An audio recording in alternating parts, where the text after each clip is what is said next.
Hello, Matt here. Today, it's race day. Well, not really. Tomorrow's the race day. Today we're prepping the car. And which car, you might ask? Well...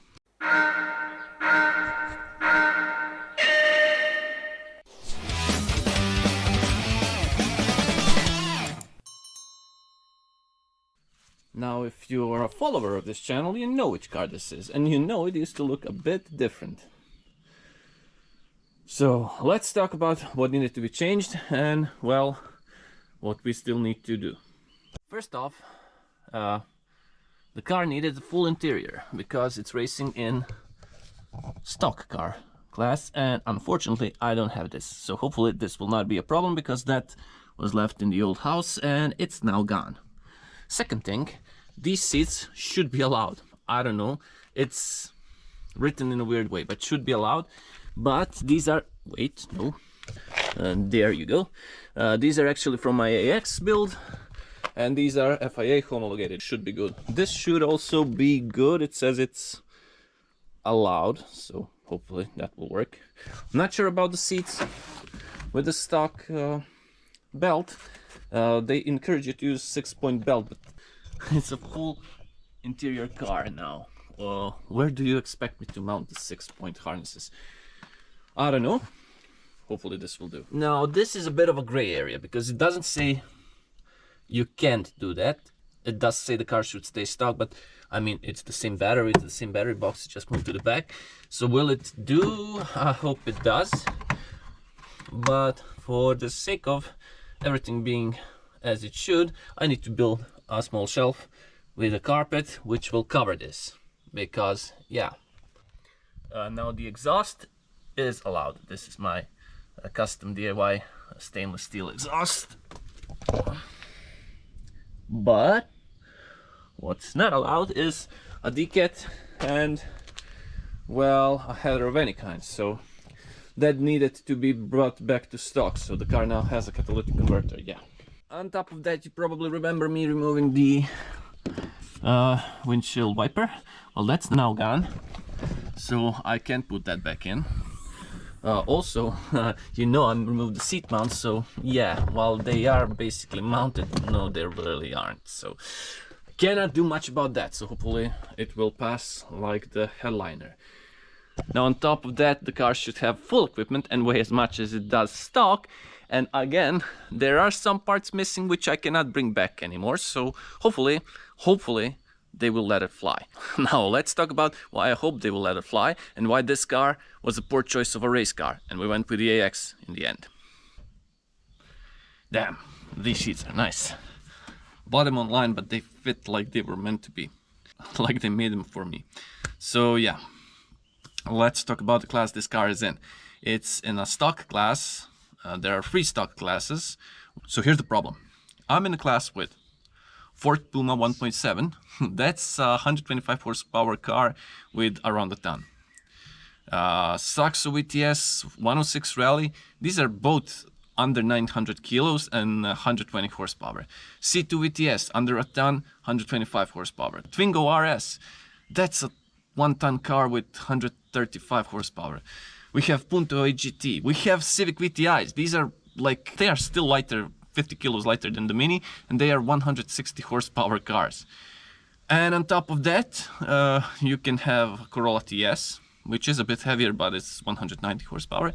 You could have, I think there is one, Clio 1.8 16 valve.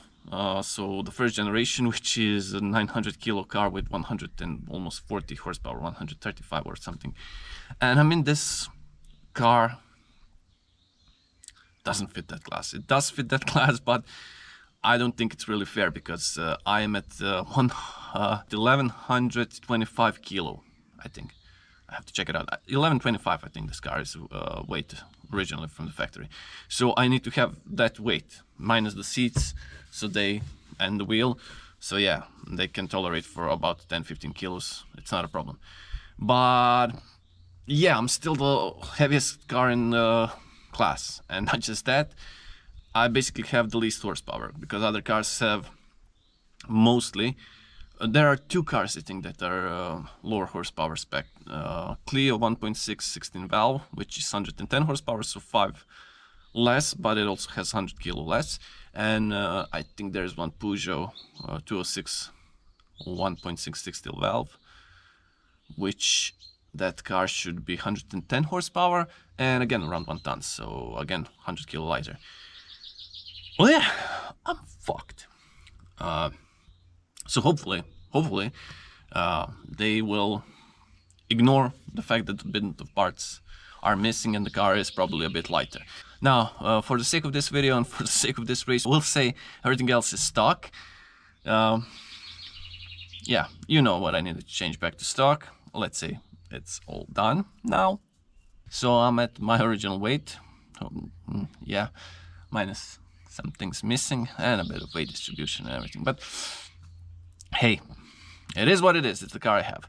Now, I also want to explain why I went with the AX, because if I had my AX done, I would be in a class with 6 car, not 16 like I am now.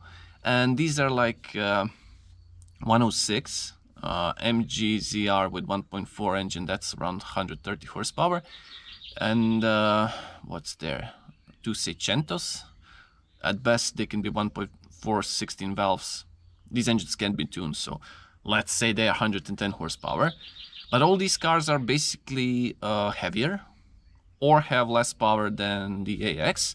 And in general, AX suspension is better designed.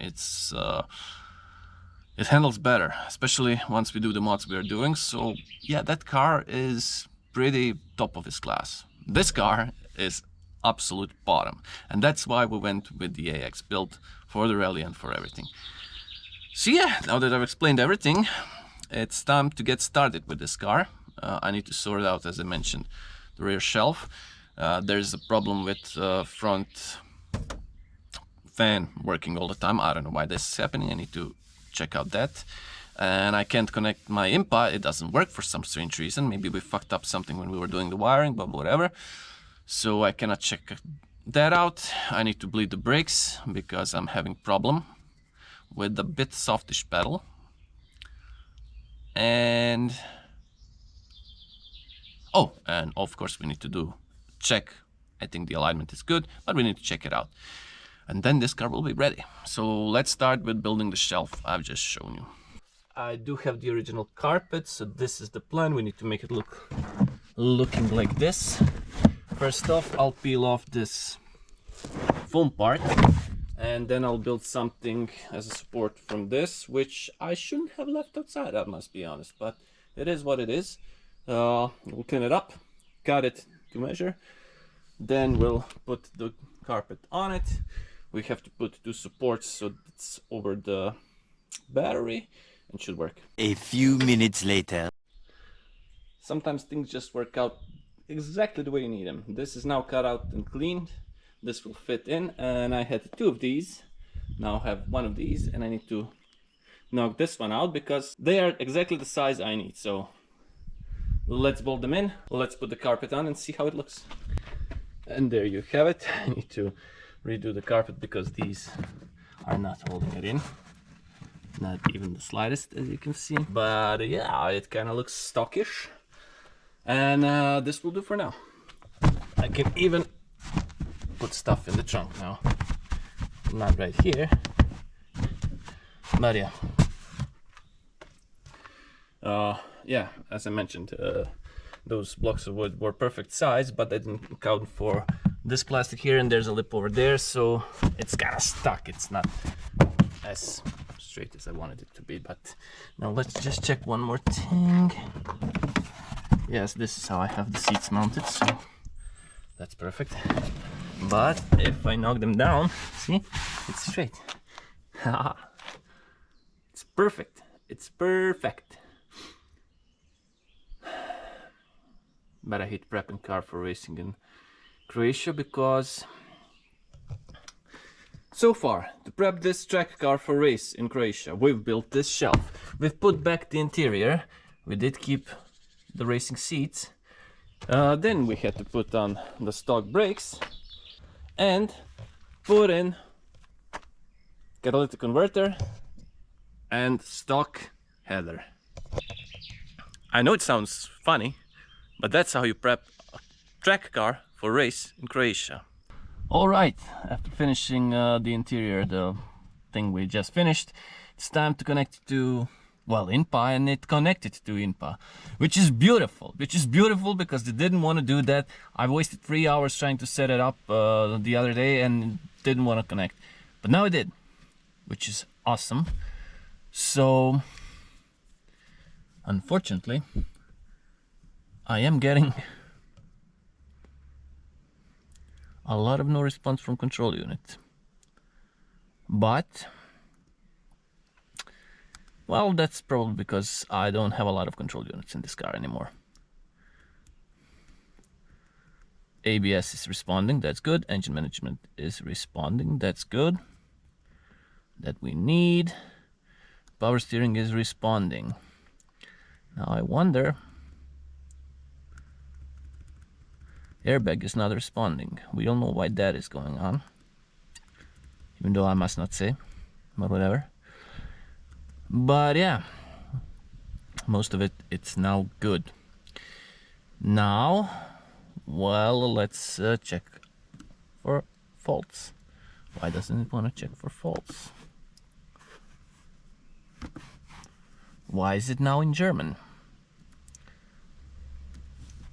Why is it not working like it should? Whatever. But yeah, I got it to work, so let's see what's going on. All right, I've managed to connect it. Didn't manage to get it to English, but whatever, I translated the fault. It was aircon pressure sensor. I don't know how, but it got unplugged. Very weird thing. But now, when I turn on the car, usually after around 5 seconds the fan would kick on. Now it's not kicking on. So now that is fixed. And now all that's left was, well, bleeding the brakes. For undisclosed reasons, I cannot show you that. We will bleed the brakes, but I cannot show you that. I don't know. It's very complex and hard to film, so that's why. Also, the alignment. Well, I cannot show you that either because, yeah, also very complex to film. Undisclosed reasons. Yeah. Either way, this car is now race ready. Unfortunately, my foot is not. Here's a pic of it. It was pretty badly cut, so I can drive. I will mostly use left foot braking. Can't heel toe, so probably we'll only use second and then left foot brake. I don't know. I'll get around it because I really want to drive. It's my first race. I'm 36 years old now, and this will be my first race. So yeah, if you enjoyed this one, please give it a like, share it, and subscribe because next one we are racing. So as always, thank you for watching, and I really hope to see you then. Bye!